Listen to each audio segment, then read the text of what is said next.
I want to begin by thanking all the fans of Facebook here.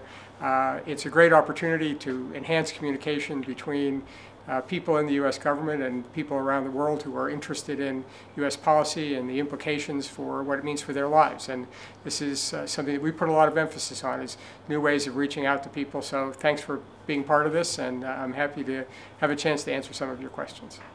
Deputy Secretary Steinberg, we've gotten a lot of questions on Facebook regarding President Obama's speech last night, especially with concerns towards Israel's relationship with the United States and the rest of the region. Could you comment on that?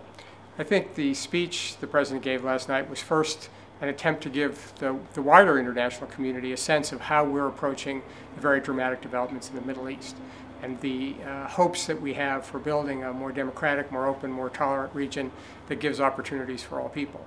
But in that context, the President felt it was important to talk about the issues between Israel and the Palestinians, because that is connected to these movements and the desire for all people to live both in peace and security and to have a voice in their own government.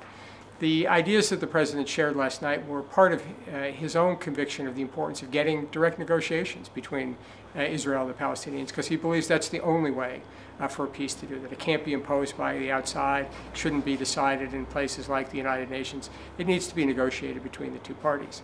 But he also felt it was important to give some momentum to this process, to try to give the two parties some principles under which they could return to negotiations. And those principles are land, and those principles are security.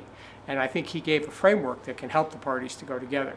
He recognizes that the decisions ultimately will have to be made by the parties, and they will have to importantly take into account both the aspirations of the Palestinian people for homeland and the Israeli people's right to have security and to live with a confidence that they can pursue their own homeland and the security that they can live in ways that they want for their children.